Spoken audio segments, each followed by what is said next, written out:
Howdy folks, DJ here. I am cold.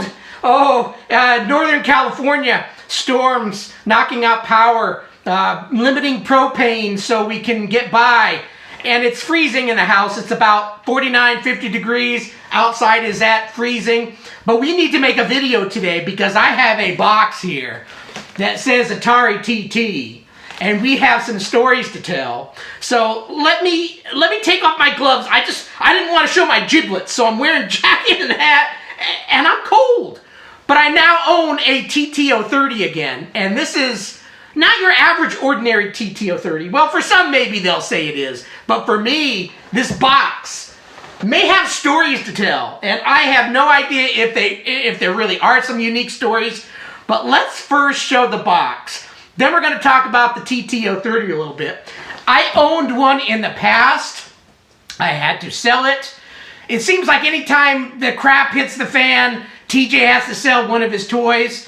So I ended up having to sell my original Falcon and TT-030. Kick myself in the butt. And the funny thing is, I think, Mr. Grove, if you're watching this video, maybe you know, I purchased the Falcon from you. Sold it, but then you purchased a TT-030 from me. And then I think you had to say, or you not had to, but I think you sold my TT-030 because I think I saw a post that you owned one and no longer do. I could be wrong. But anyway, Mr. Grove, if you're seeing this, let me show you the box first. And then we're going to talk about the TT-030, and I got a couple magazines here. We had some power outages, no internet for a week now, so I've been reading lots of magazines, getting me in the spirit. And this last Saturday, between storms, I had just enough time before snow was coming back in to go to BNC Computer Visions. Yes, Bruce is still around, still in business, selling stuff. And I want to show you the label on this box first. I don't know if this is going to come in. Do you see the label? What's the label say? Leonard Tramiel. Isn't that cool? I'm stupefied. So Bruce is his son, actually. They're both of them named Bruce. Bruce and Bruce. I have been working, saving my money to get a TT-030.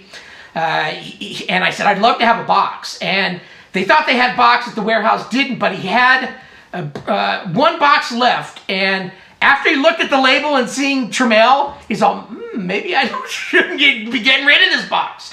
But to my excitement, when I went to go pick it up at Bruce Sr., I don't know if technically it's Bruce Sr., Bruce Jr., they're just Bruce.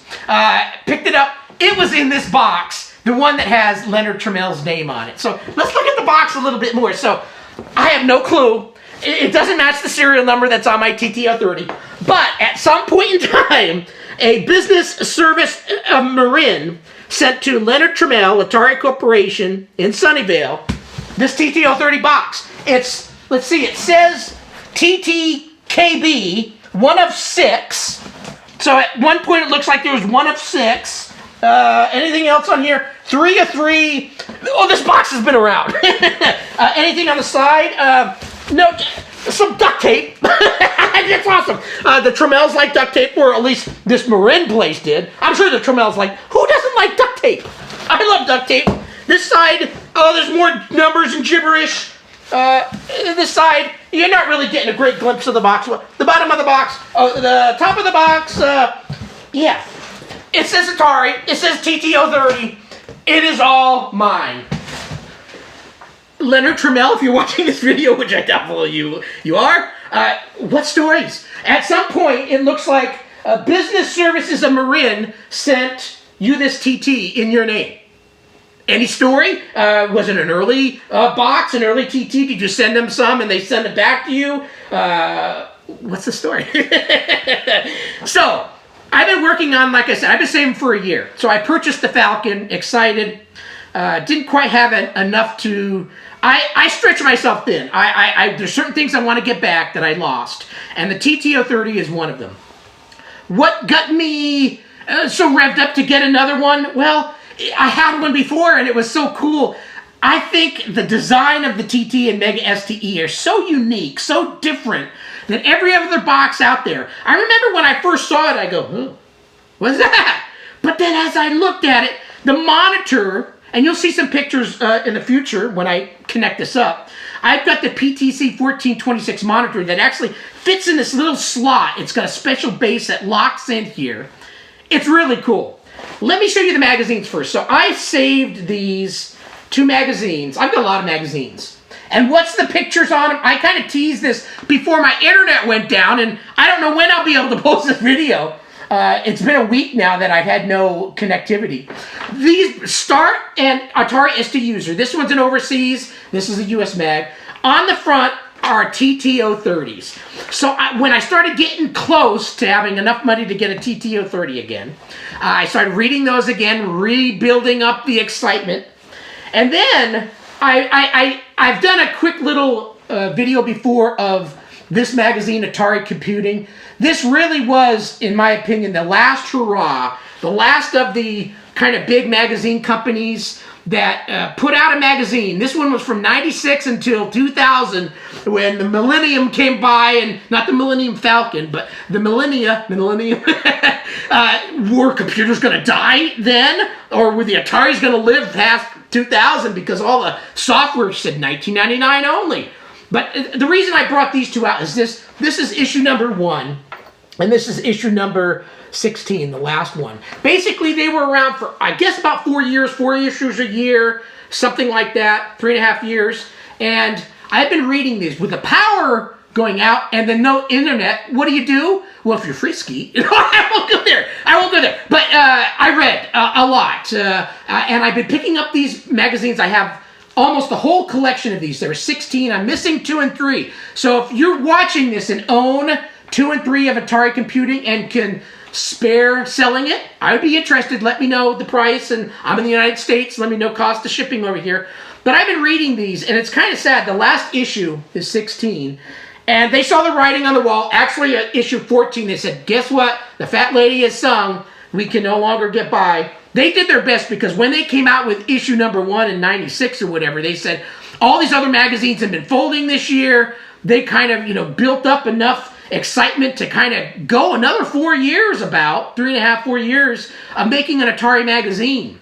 And kind of the last hurrah. So I've been going through a roller coaster of, excitement. I used to have this magazine in the day, enjoyed it in the United States, and then seeing as Atari departed without a party, and then Don Thomas, Atari ex-employee, because they closed, basically saying they never said goodbye, kind of thing. He had an article about that. It's kind of sad. So I've been reliving the emotions of Atari, doing good, Falcon, and then, the Jaguar looks like maybe we'll get to stick around for a while. But the Jag never kicked in big time, and they went out of business. And this magazine kind of covers, Atari's gone now. What are we going to do? And they kept an excitement for as long as they could, about 4 years. So they hit the year 2000. And so I've been kind of going through the roller coaster. But it's exciting to go back and read, because I never owned some of these things that came out afterwards. Around mid-90, Atari was gone, so I had to move on and professionally went to the Apple. But I'm glad to have the Atari TT. So let's show this up a little bit closer. This will be a longer video. When I can post it, I have no idea, because I have no internet. But here is the TT in all its glory. It's not a beige case, it's kind of a whitish color. And it's in overall pretty good condition. Let me show you a close-up here, the front. Very unique. Looks just, the Mega STE has the same appearance, but the Mega STE kind of has a different color about it. So here's the front. It's got your floppy, it's got a hard drive, and the light does blinkety-blink when you're booting up. I believe there's still a piece of plastic over the TTO30 part. That is so cool. I'm not going to take it off, even though I want to. So that's the front of it. This side doesn't have anything, but that's a nice side profile. This side has your cartridge port, the MIDI ports, reset button, keyboard connector. I don't know how good this is coming in, but I'm showing you the best I can. Let me show you the back. The back's got all the connectivity that you'll ever want from an Atari on the back. And I'm not going to, they're all pretty much labeled. You can find this stuff out here, but I just wanted to show you the back. And then, of course, the buttocks, the bottom. Atari. And I don't know if the serial number is showing, but somebody at some point owned this. Was it on Atari employee's desk? Was it on Leonard Tramel's desk? Did Jack even use an Atari? Gary, let's see, there was Leonard, Gary, Sam, and Jack. One of them may have touched this at some point.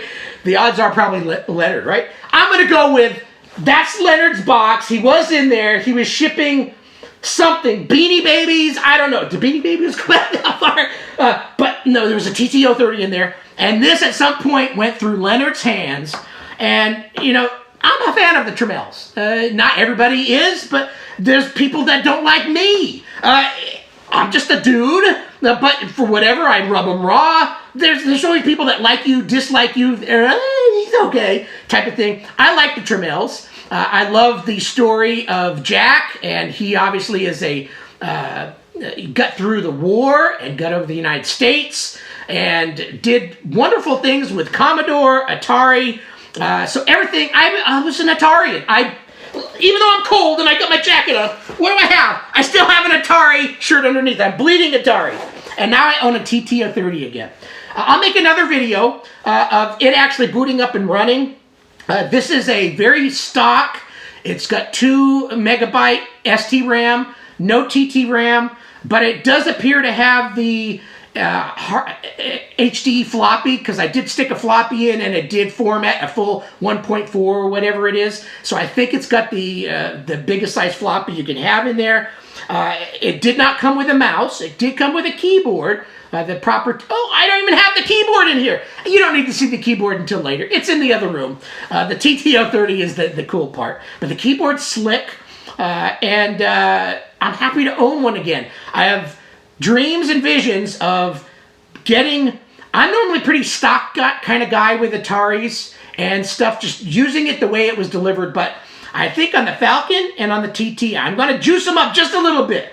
This is going to get, I'm going to have, for the first time, have some TT RAM, because my other TT didn't have, that's just a great name for an Atari. TT. There's